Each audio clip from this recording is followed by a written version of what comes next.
At the end of the day, the most important thing I've learned in my journey, it's always about what I choose to do. Yeah, what I choose to do.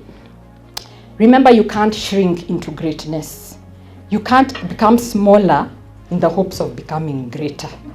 You can't achieve your calling, your purpose, your goals, your destiny by shrinking. And that is why this conversation we're having is so important, because I want you to go, when you're out there with your friends, just start talking to people and start being aware what's happening just because you're a woman. Because awareness is the greatest agent for change. Not even solutions yet. Awareness. Because we can bring the solutions today. But if you're not aware and you start calling it out, like what I did, the lady who spoke about the bank, I actually called out my relationship manager, and she was a woman. And I said, are you aware you always do this? Are you aware this is how it makes me feel? And then I called her, I was like, it happens one more time I leave this bank. And I told her, I'm not kidding. I'm not kidding. It has never happened again. Now they will call me 40 times before they even try reaching. 40 times email, WhatsApp, text, etc. before they even try reaching him. Yeah? So sometimes we've just got to call it out.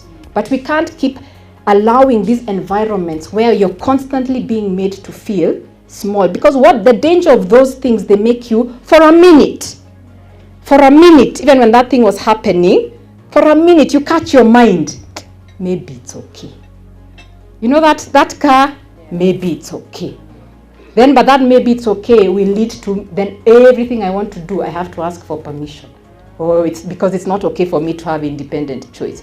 It's the seed. The dangers with the things that happen to us is those seeds that it starts planting into us. And that's how we get manipulated and controlled by the world, yeah? Anything that can make you doubt yourself is not right. And you know, and when we are very different, so our situations are different, and what we can put up with, can't put up with is very different, because we're different people. But you know yourself about those things that to you, they're not right. For someone else, it could be okay, but for you, they're not right. I read somewhere that women, and we talked about it earlier today, I noticed, are less likely to believe that they possess entrepreneurial ability and the ability to make business successful. Yes, than men are. Yeah, and why? And given the stories, is it surprising? Yeah, but what is the solution for it? And it has been proven is education and training. You need to educate yourself. What are the areas you are feeling that you don't know? Yeah, and why I love dealing with women and money and business is because women think they can't understand a profit and loss statement.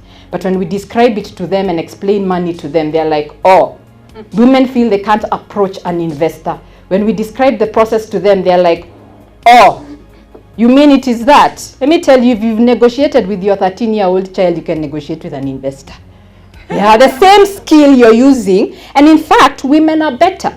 Women receive less funding for their businesses, but when they do, they get half the funding men do, but they achieve a return of 20% more than men. Our solutions, first of all, are within us.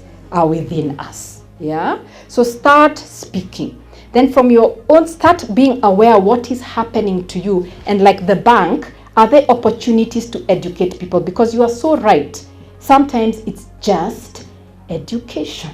And even as I'm doing this campaign, I'm always saying success actually looks like when women and men understand each other. This is not about, we are not bashing. Yeah? So for men, it's a front row seat. This conversation, a front row seat to how your wife is thinking, your mother, your sister, your daughter, your colleague, your employee, and so on and so forth. Yeah? And there's another man who said, actually, now that you mention it, in my organization, especially out of Nairobi, when women walk into an interview and someone here shared it, incompetence is assumed when they first see the woman. But when a man walks in, competence is assumed.